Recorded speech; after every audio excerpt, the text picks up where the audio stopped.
Actualité, news, informations concernant Manchester United.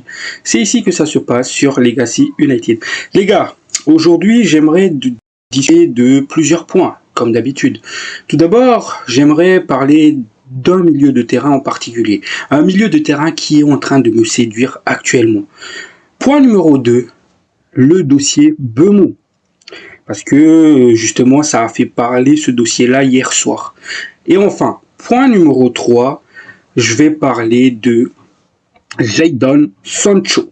Donc voilà, n'hésitez pas à vous abonner, à liker, à commenter, ça soutient énormément la chaîne, mais ça me donne aussi beaucoup de force et de courage. Sur ce l'équipe, à tout de suite.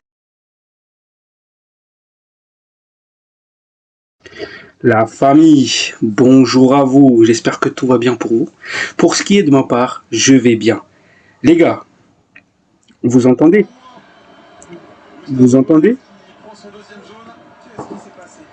À l'heure actuelle, je suis charmé par un joueur en particulier.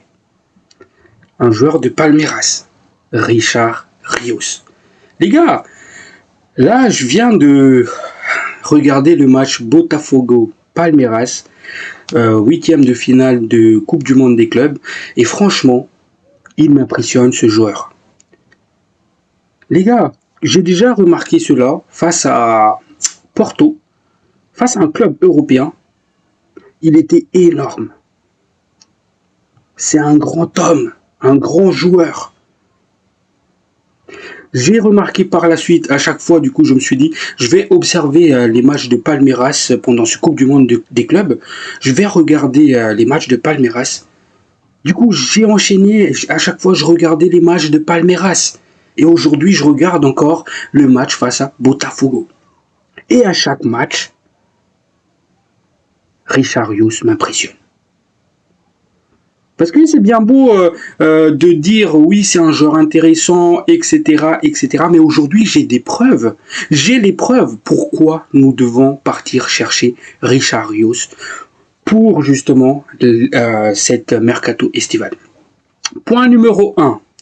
C'est un joueur élégant. Il est élégant balle au pied.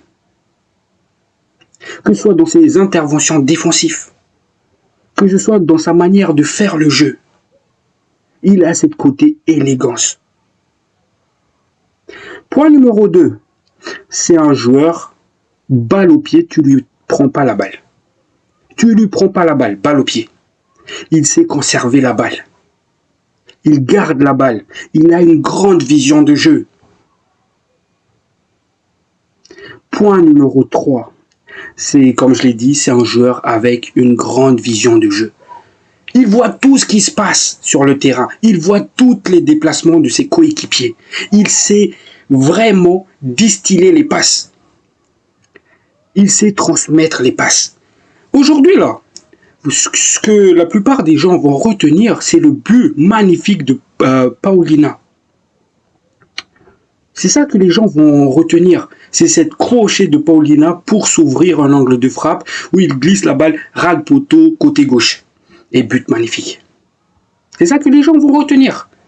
Mais le travail, l'abattage de Richard Rios, et pour rappel, cette passe-là qui arrive, qui trouve destination à Paulina, c'est une passe de Richard Rios.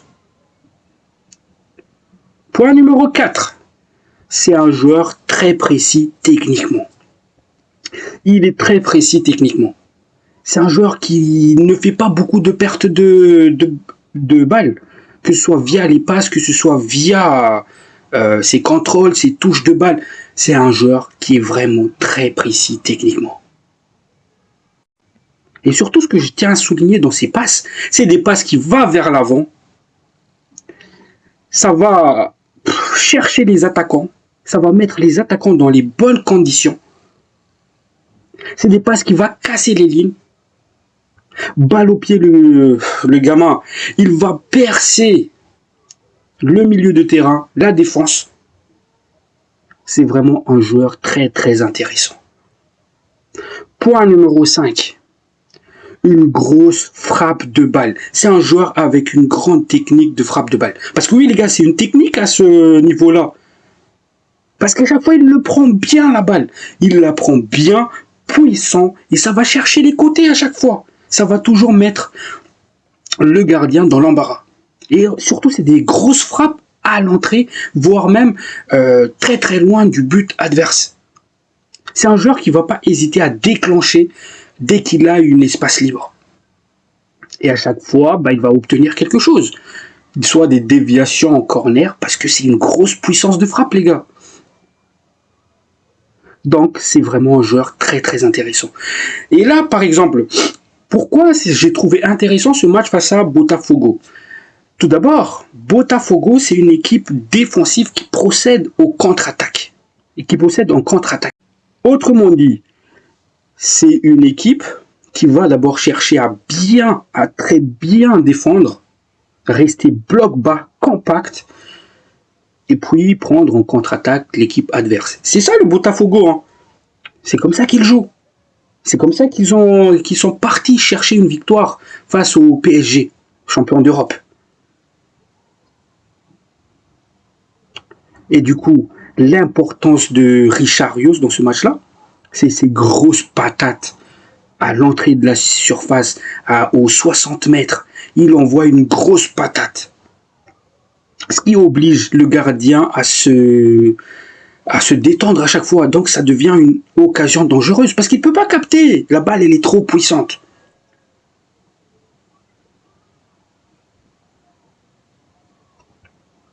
Il ne peut pas la capter. Donc, ce qui oblige les défenses adverses, les défenses de Botafogo, à chaque fois que Richarlison, il est dans une bonne zone, avec la balle, ils vont faire quoi? Ils vont sortir. Et via la technique du joueur, il pourra soit éliminer la défense, le défenseur qui va sortir sur lui, soit il va le décaler. Parce que oui, si le défenseur il va sortir, c'est que ça va forcément créer un espace quelque part. Et justement, grâce à sa vision de jeu, il va le trouver, il va faire les passes. Les gars, sur tous les matchs de Palmeiras, ça je peux vous le garantir parce que j'ai regardé tous les matchs de Palmeiras lors de ce Coupe du Monde des clubs. Parce que justement, je voulais avoir une idée précise du vrai niveau de jeu de Richarlison. Tous ces matchs-là, Richarlison, c'était vraiment au top. Que ce soit face aux clubs européens, que ce soit face aux autres clubs. Le match là, face à Botafogo, les gars.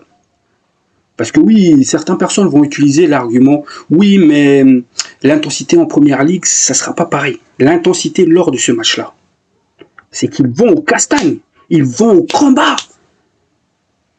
Et lors de ce Coupe du Monde des clubs, justement, c'est l'ADN de Palmeiras.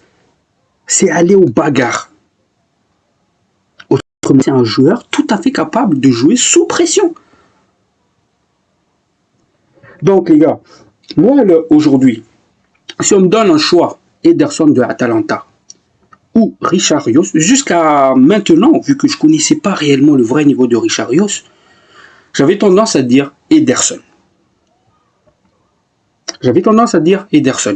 Mais au jour d'aujourd'hui, les gars, Richarlison, pour moi, c'est le numéro 1. C'est le milieu de terrain qui doit jouer à Manchester United.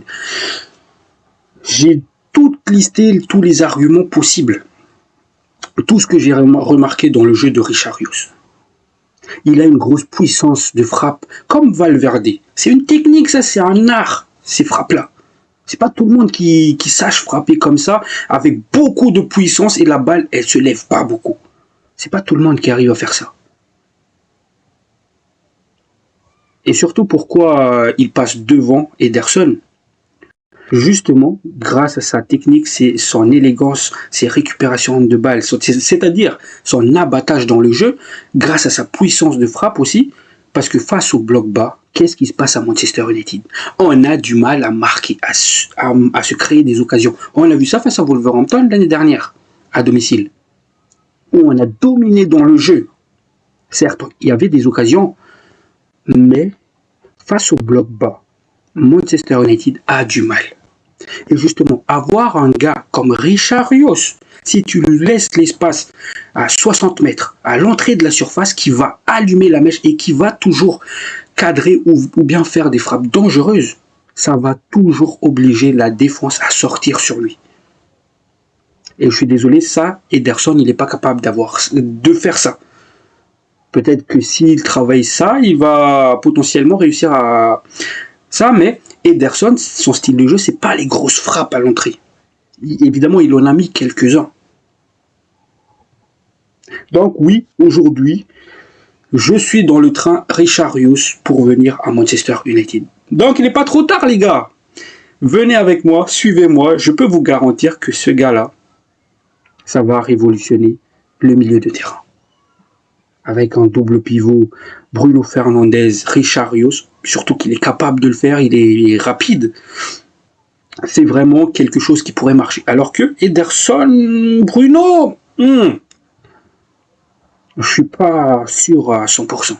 Et surtout aussi, on peut très bien mettre Richarlison, Maino, Richarlison, Ugarte au milieu de terrain. Donc voilà. J'ai tout listé, toutes les capacités de Richarlison, les gars. Il y a tout ça. Ederson, jusqu'à maintenant, c'est sa manière de casser les lignes, de faire les passes. Richarlison, il est capable de faire ça. Toutes les qualités de Ederson, Richarlison est capable de le faire. Plus Richarlison, il amène cette grosse frappe. Il a un petit plus par rapport à Ederson.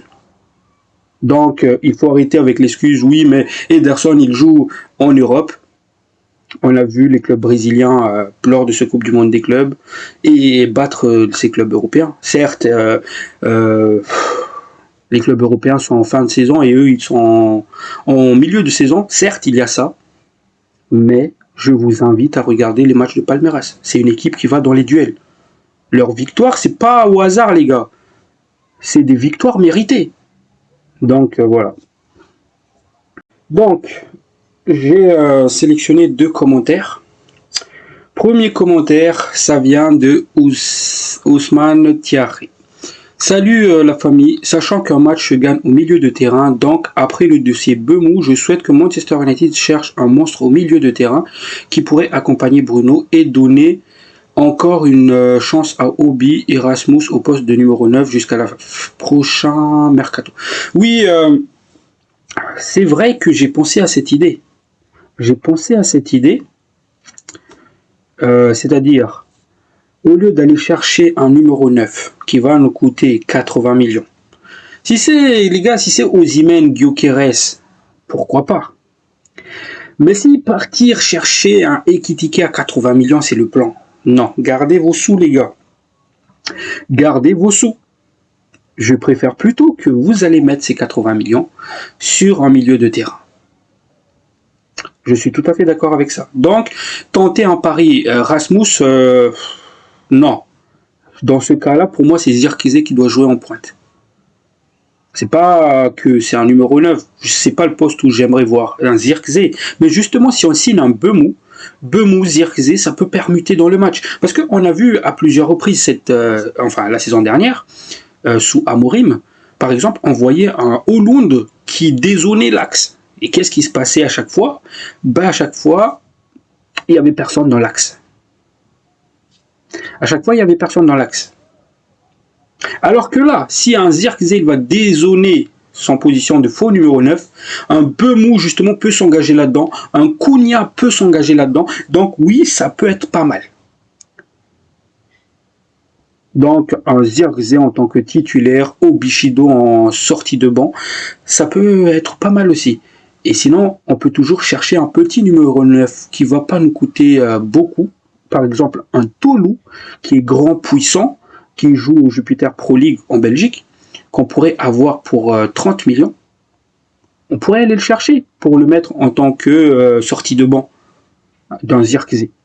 Et pour le mettre aussi dans la concurrence avec Zirkzee. Et surtout que Manchester United est en train d'observer le joueur. Donc voilà. Parce que le plan c'était quoi? Acheter un gros numéro 9 et mettre, on va dire, moins de 50 millions pour un milieu de terrain. C'était ça le plan de Manchester United. Donc, si on peut faire le contraire, 80 millions pour un milieu de terrain, et c'est-à-dire moins de 50 millions pour un numéro 9, je valide tous les jours. Voilà. D'ailleurs, toujours dans cette optique d'un milieu de terrain, Cissé Boubacar aussi nous explique que Licha, le boucher, il a commencé en tant que milieu de terrain défensif. Donc pourquoi pas justement le mettre dans ce double pivot. C'est justement ça, c'était une chose que je veux beaucoup voir. D'ailleurs, dans mes précédents previews, j'en avais discuté de cela si on tentait justement un Licha au milieu de terrain. Licha Bruno Fernandes. Parce qu'il a cette capacité à casser les lignes, il est technique et surtout il va amener ce côté agressif au milieu de terrain. Donc oui, ça peut être une solution aussi. Et d'ailleurs, j'aimerais beaucoup voir Licha dans ce domaine de jeu-là, au milieu de terrain. Il va être le milieu de terrain destructeur qu'on a besoin. Donc voilà, j'aime beaucoup. Mais sinon, si toujours dans cette optique d'investir dans un gros milieu de terrain, justement, il y a Ruben Amorim aussi qui a approuvé la venue de Ederson. Donc, on parle là d'un prix avoisinant les 60 millions de livres sterling. Mais encore une fois, les gars, 60 millions, Atalanta, ils ont cette tendance à vouloir nous pigeonner à chaque fois. Je me rappelle toujours de ce coup qu'il nous a fait pour Rasmus Højlund. Vous pensez vraiment que Ederson, il va partir pour 60 millions? Je crois pas. Je crois qu'ils vont monter l'enchère à 80 millions d'euros. Facile. Même plus encore. C'est pour ça, pour moi, les gars, non merci. Je vais chercher un Richarlison qui va me coûter grand max 60 millions d'euros. Même pas, les gars. Sa valeur marchande à l'heure actuelle, elle est de 40 millions d'euros. Donc voilà, j'imagine que le deal, si on va chercher un Richarlison, ça va se faire aux alentours de 50-55 millions d'euros. Et pour moi, ça, c'est un gros recrue de Manchester. Si on arrive à le faire, ça sera un gros recrue. Et d'ailleurs, les gars, pour juste vous montrer le talent de Richarlison, c'est pas que Manchester United qui observe le joueur. Évidemment, il y a le PSG qui est rentré dans la course, il y a l'Atlético Madrid, il y a aussi, comment il s'appelle, Tottenham. Juste pour vous dire que c'est pas n'importe qui s'il y a le PSG et l'Atlético qui est dessus, qui est en train d'observer lors de ce coupe du monde des clubs. Ça veut dire que c'est pas n'importe qui. Profil beaucoup plus jeune par rapport à Ederson et surtout pour moi, c'est cette côté élégance avec la balle. Donc voilà, pour moi, voilà, si on doit investir sur un milieu de terrain, Richarlison tous les jours. Tous les jours. Donc, j'en ai fini avec les milieux de terrain, les gars. On va attaquer maintenant le dossier le plus chaud actuellement, Mbeumo. Les gars, j'ai failli devenir fou hier soir quand j'ai vu ça. D'un coup, vers 22h30, David Orstand sort cette bombe. Apparemment, la deuxième offre de Manchester United de 55 millions de livres sterling de base plus 7,5 millions de bonus a été refusée. Vous imaginez? Quand même, Brentford, il demandait à peu près 62,5 millions, c'est-à-dire la clause de Cunha. Pourtant, là, on a proposé une deuxième offre de 62,5 millions. Donc, pourquoi ils ont refusé? Du coup, je me suis posé plein de questions. Je me suis dit, mais qu'est-ce qu'ils cherchent à la fin, Brentford? Qu'est-ce qu'ils sont en train de faire? Il veut combien? Exactement. Parce que la première fois, ils voulaient 50 millions de livres sterling. On a proposé 50 millions. Ils ont dit non, on veut une même somme que Matheus Cunha. Et là, on s'aligne exactement même prix que Cunha. Ils refusent encore une fois. Donc, évidemment, j'ai posté le truc, cette annonce-là, sur ma chaîne. Et je me suis dit, aujourd'hui, je vais en parler justement. Parce que hier soir, je ne pouvais pas parler de cela, parce que la vidéo, elle était déjà prévue, elle était déjà enregistrée. Donc, je ne voulais pas forcément modifier, parce que aujourd'hui, j'avais une grosse journée qui m'attendait. Donc, sachant que ça me prend beaucoup de temps de faire des vidéos. Donc, voilà, je me suis dit, je vais le faire demain. Je vais partager cette information-là demain et je vais attendre que ce soit sûr. Et justement, il précise encore Orstand que les discussions se poursuivent. Le joueur ne veut que Manchester United. Mais les gars, ça fait 3 semaines qu'on discute sur ce dossier. On a demandé à Brentford, vous voulez combien? Selon les informations qu'on a eues. Brentford nous répond, on veut 62,5 millions. Plus des clauses. Ok, on va formuler une deuxième offre. Après 3 semaines d'études, de travail, on a formulé cette deuxième offre sur la somme demandée. Et ce qui était bizarre, c'est que plusieurs sources sûres, comme Ben Jacobs, ils ont confirmé qu'il y avait un accord total. Ils ont accepté cette somme-là et qu'actuellement, ils travaillent sur les accords. Sur les clauses plutôt. Donc je me suis dit, peut-être que c'était les clauses qu'ils ont refusées Brentford, c'est pas la somme. Donc je vais attendre demain. Et j'ai bien fait, parce qu'aujourd'hui, Fabrizio Romano nous confirme. Il nous dit quoi? Que les rumeurs concernant le rejet de Brentford pour la deuxième offre de Manchester United, elle est fausse. C'est Fabrizio qui le dit. Ok les gars,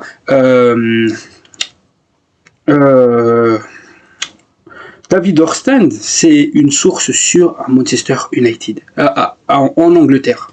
C'est une source assez sûre, c'est la référence. Mais là, encore une fois, c'est une autre source qui est sûre, qui confirme qu'elle est fausse, cette rumeur-là. Apparemment, selon Fabrizio Romano, c'est les clauses que Brentford a rejetées. C'est pour ça que ça prend du temps, c'est pour ça que ça traîne malgré l'accord total. Parce que Manchester United a formulé des clauses que Brentford a jugées compliquées, parce que dans ces clauses-là, il y avait, en cas de qualification en Ligue des Champions, pour Brentford, en tout cas, il voit mal Manchester United jouer la Ligue des Champions après la saison prochaine. Donc, ils ont refusé cette deuxième offre. Et les gars, à leur place, j'aurais fait pareil. Enfin, c'est pas la seconde offre qu'ils ont refusée, c'est cette clause. À leur place, j'aurais fait pareil. Un Manchester United qui a fini 8 ou 7e, puis cette saison qui a fini 15e, et là, vous voulez mettre une clause en cas de Ligue des Champions. J'aurais refusé cette clause-là aussi. Évidemment, Manchester United essaye d'améliorer ces clauses-là, essaye de travailler avec Brentford pour trouver des clauses faciles. Et justement, ça va se faire très prochainement. Parce que la visite médicale de Mbeumo, elle est quand même prévue pour la semaine prochaine. C'est une visite médicale provisoire pour le moment. Parce qu'on attend justement le where he go. Que Brentford accepte les clauses proposées par Manchester United. Donc, pas de panique les gars. On reste sur le même longueur d'onde. David Orstand voulait nous faire peur, mais finalement, l'offre, elle est bien acceptée. Mais on est toujours en train de travailler sur les clauses. Voilà. Donc, maintenant, on va un peu discuter des départs. Parce que oui, évidemment, il faut que Manchester United vende des joueurs pour financer la suite du mercato.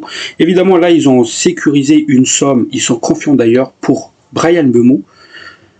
Mais pour les prochains coups, les prochains recrues, il faut absolument vendre des joueurs. Donc, on va un peu discuter des ventes.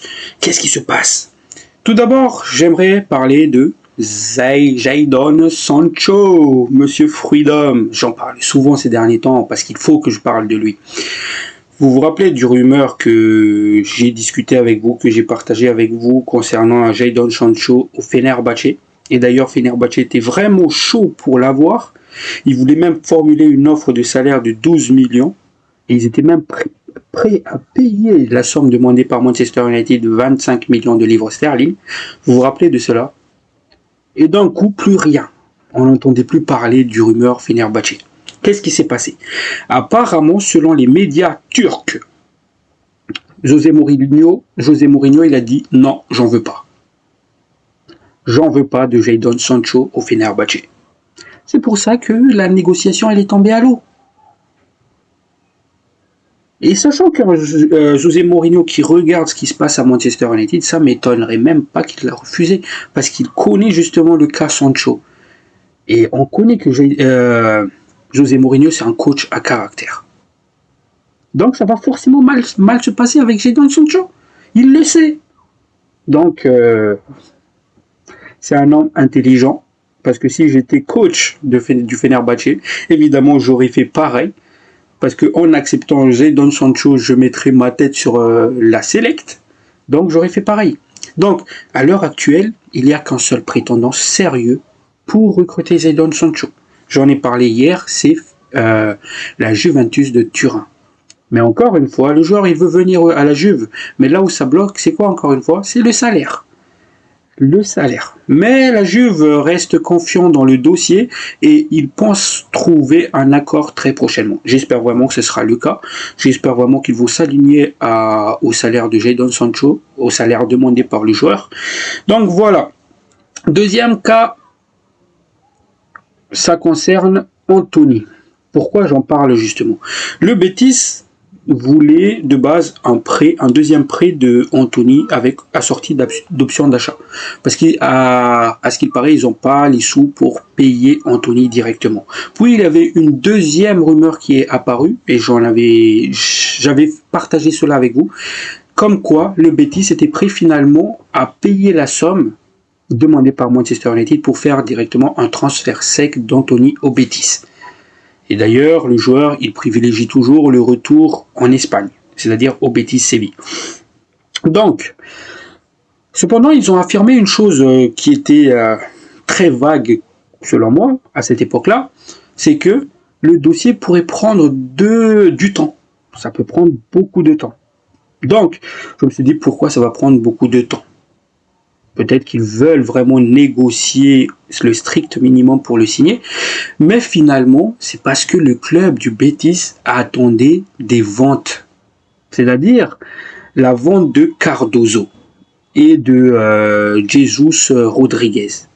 Et cette fois-ci, ils ont réussi à vendre ces deux joueurs-là. C'est-à-dire que le Betis Séville pourrait se faire 50 millions de livres sterling grâce à ces deux ventes-là, Cardozo et Jesus Rodriguez. Ils ont 50 millions de livres sterling.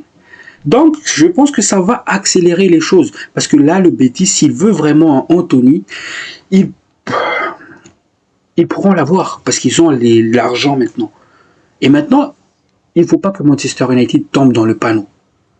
Vous avez vu Manchester que Betis a réussi à vendre deux joueurs. Si le Betis se présente avec leur prêt avec option d'achat, il faut le refuser. Parce qu'ils ont les sous, ils veulent Anthony, donc ils vont forcément l'acheter. Donc voilà les gars, c'est plutôt ce dossier-là qui va s'accélérer, je pense. Je pense plutôt que ça sera le premier vente de Manchester United. Et je pense qu'une fois que tout est finalisé côté Betis, concernant les ventes, ils vont venir toquer à notre porte pour vraiment discuter concernant l'avenir de Anthony. Donc voilà. Il faut être patient pour les ventes. Donc l'équipe, je vais finir par ce dernier petit point. D'abord les gars, est-ce que vous pensez vraiment que Manchester United pourrait atteindre le top 4 avec cette équipe? C'est-à-dire avec principalement ces recrues-là, Gyökeres, Bemou, Cunha, c'est-à-dire tout le front offensif, et un gardien de but qui est Marco Canecheri, le gardien de but que j'ai proposé justement hier. Est-ce que vous pensez que Manchester United serait capable d'entrer dans le top 4 avec cela? Moi, j'y crois pas. Ok, on aura une attaque de folie, une attaque qui pourrait marquer des buts. Mais comme l'a dit justement les commentaires que j'ai sélectionnés là en début de vidéo, un match aussi, ça se gagne au milieu du terrain. Parce que si on gagne les duels, on pourrait gagner un match. Et je l'ai prouvé à plusieurs reprises l'année dernière dans mes vidéos de débrief. Donc là, il part plutôt sur un double pivot Casemiro-Fernandez. Pour moi, si Richarlison signe, on pourrait tout à fait être capable d'être justement dans le top 4. Et sûrement pas quatrième justement. Et un autre point que j'aimerais discuter avec vous, que j'aimerais partager, c'est le cas d'Orgu. Oui les gars, Dorgu. Parce que sûrement Dorgu, ça va être le titulaire à ce poste de piston gauche l'année prochaine. Donc, avec l'arrivée de Cunha et Bemou, je pense fortement que Dorgu va faire une très très grosse saison. Parce que depuis la saison dernière, depuis son arrivée, il excellait sur ce côté-là, avec des courses dynamiques, puissantes, perçantes, et surtout, il faisait... beaucoup de centres, certes, c'est pas forcément des centres dangereuses, il faut que le joueur il s'améliore dedans, et surtout il faisait beaucoup de passes en retrait, astucieuses, intelligentes, parce qu'il arrivait à trouver des Garnacho, des Rasmus Højlund, ces centres en retrait, et surtout du coup, ces joueurs-là ils marquent pas. Donc ils étaient en train de gâcher les passes décisives de Patrick Dorgu. Donc Je pense qu'avec un Bemou Cunha, ou même l'arrivée d'un grand attaquant, Patrick Dorgu pourrait terminer la saison prochaine avec minimum 5 passes décisives. Parce qu'il a tout, c'est un joueur d'avenir qui apporte beaucoup de courses. Et je ne comprends pas d'ailleurs pourquoi il a été critiqué. Ok, le joueur, il est des fois un peu... il manque un peu de vis des fois. Il s'est fait un peu bouger des fois. Mais dans l'ensemble, je trouvais plutôt Dorgu très très intéressante. C'est pas avec un Garnacho que le joueur il va se mettre en lumière, en évidence. C'est pas avec un joueur comme Garnacho. Mais je pense vraiment qu'avec Cunha dans le même couloir, on pourrait vraiment se rendre compte à quel point Dorgu il est vraiment intéressant.